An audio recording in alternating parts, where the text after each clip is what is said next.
Bonsoir à toutes et à tous, j'espère que vous allez bien. Aujourd'hui, je vous propose une guidance autour des énergies du portail du Lion, dont le point culminant aura lieu ce samedi 8 du 8, ainsi que celle de l'éclipse solaire du 12 août prochain. Alors ce portail du Lion, on l'associe souvent à tout ce qui concerne la transformation, l'affirmation de soi, les nouveaux départs et la concrétisation.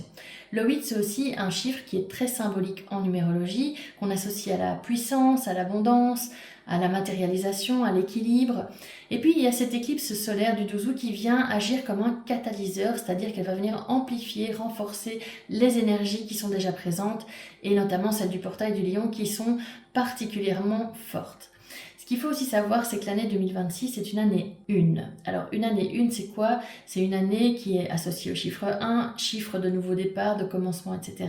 Comment on obtient ce chiffre? En additionnant simplement les différents chiffres de 2026, c'est-à-dire le 2, le 0, le 2 et le 6 qui forment un 10, et puis le 1 plus 0 qui donne 1. Donc c'est aussi une notion qui est importante à connaître pour bien contextualiser toutes les énergies du moment. Et puis, d'un point de vue astrologique, il y a 4 signes qui vont être plus impactés que les autres par ces énergies d'éclipse et de portail. Ça va être les lions, les verseaux, les taureaux et les scorpions.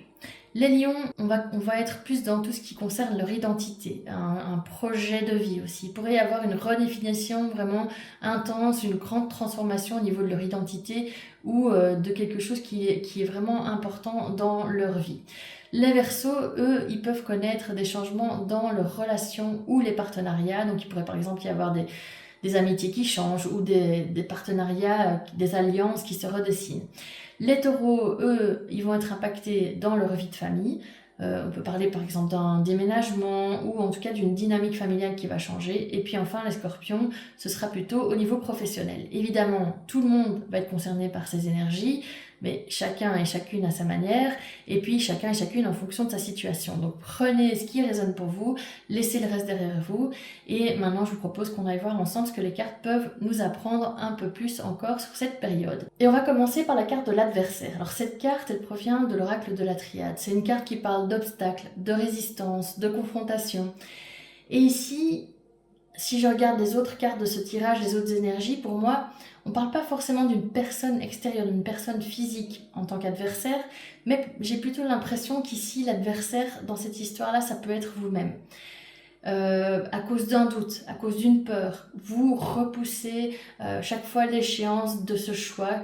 Vous savez que vous devez faire évoluer une situation, mais vous repoussez la deadline à chaque fois parce que vous avez peur, parce que vous doutez. Et en fait, vous devenez petit à petit votre propre adversaire, votre propre saboteur, vous vous auto-sabotez dans une situation donnée. Donc avec les énergies au-delà du jeu qui sont le fou et le pape, on va venir nous parler avec ce fou de nouveau départ, de liberté, de spontanéité. Donc c'est vraiment l'énergie maîtresse principale de ce portail, nouveau départ de cette année 2026 aussi.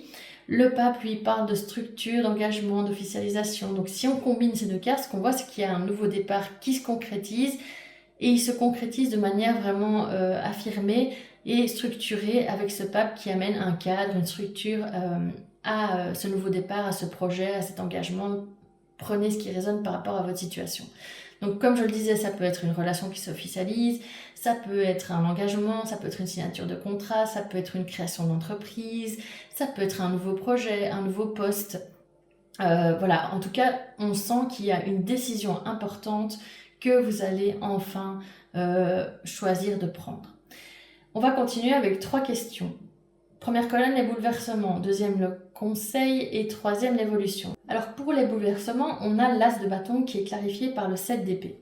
L'as de bâton, il parle de nouveau départ, d'initiative, de passage à l'action. Le 7 d'épée, lui, c'est la carte de la stratégie, des non-dits et de l'autosabotage, référence à cette carte de l'adversaire. Donc ici, on a 2 énergies qui appuient sur cette idée d'autosabotage, que vous soyez en fait votre propre adversaire. Alors, ces 2 cartes ici pour les bouleversements, qu'est-ce qu'elles viennent nous dire? L'as de bâton, il montre qu'il y a une vraie envie de passer à l'action. On sent que voilà, il y a quelque chose qui se déclenche, il y a un déclic.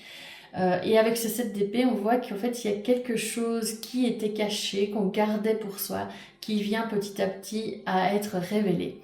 Ça peut être un projet qu'on avait, qu'on gardait pour soi et finalement qu'on dévoile. Ça peut être des sentiments qu'on a pour quelqu'un qu'on déclare. Ça peut être une décision aussi qu'on repoussait depuis longtemps, qu'on prend enfin.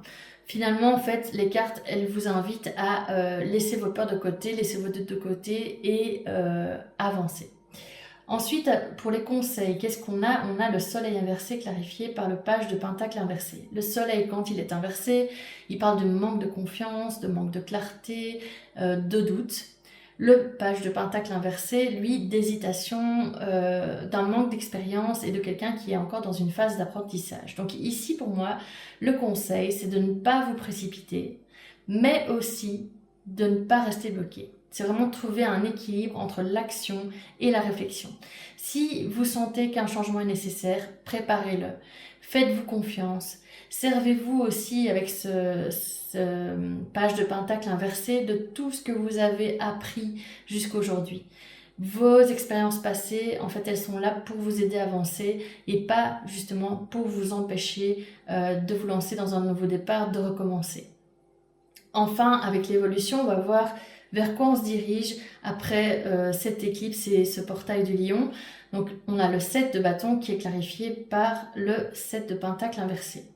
Notez qu'il y a 3 sets dans ce tirage, donc c'est aussi peut-être un chiffre qui peut être important pour vous, une date de naissance, je sais pas, enfin en tout cas quelque chose qui est important au niveau symbolique pour vous. Donc ce set de bâton clarifié par le set de pentacle, qu'est-ce qu'ils nous disent? Set de bâton, c'est on s'affirme, on est courageux, on défend ses convictions, on défend ce qu'on a construit. Le 7 de pentacle, quand il est inversé, il parle d'avoir un déclic, de passer à l'action et d'une certaine forme d'impatience. Donc j'ai le sentiment qu'en fait au fil de cette période, vous allez davantage vous affirmer et défendre ce qui compte pour vous. Avec ce 7 de pentacle inversé, on sent aussi qu'il y a un moment où en fait vous allez arrêter d'attendre que tout soit parfait et que vous allez vous lancer. Il y a vraiment cette idée de déclic qui est prépondérante dans ce duo de cartes.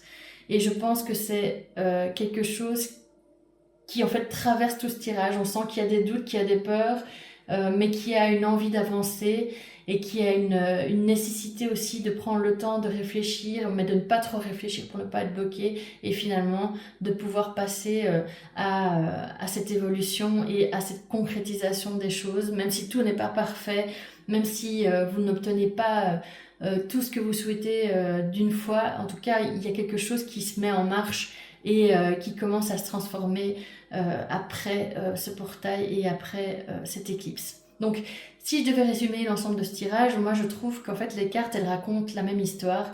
Comme je vous le disais, un nouveau départ, mais aussi ce frein qu'il faut dépasser pour pouvoir avancer et ça peut se matérialiser dans différentes choses, c'est-à-dire ça peut être un changement de travail, ça peut être une relation qui évolue, ça peut être un projet que vous allez enfin lancer ou une décision que vous allez enfin prendre.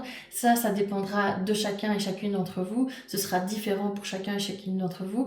En revanche, ce qui semble en fait être quelque chose d'universel, c'est que c'est une période idéale pour arrêter de remettre des choses à plus tard et commencer à construire pas à pas ce qui est vraiment important pour vous.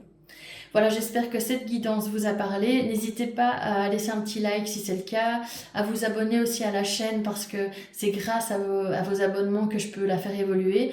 Et puis, n'hésitez pas non plus à me dire en commentaire quelle intention vous avez envie de poser pendant cette période, quel projet, quel changement, quel objectif vous aimeriez voir se concrétiser pendant ces prochaines semaines. Alors je vous souhaite un beau portail du lion à toutes et à tous et n'oubliez pas de lever les yeux au ciel, enfin vers le ciel ce week-end pour ne pas manquer la pluie d'étales filantes qu'on appelle aussi les perséides et qui se produit chaque année à cette période du mois d'août. C'est vraiment un spectacle magnifique, il faut en profiter si on peut. J'espère que le ciel sera dégagé, mais donc n'oubliez pas de regarder là-haut pour assister à ce beau spectacle ce week-end.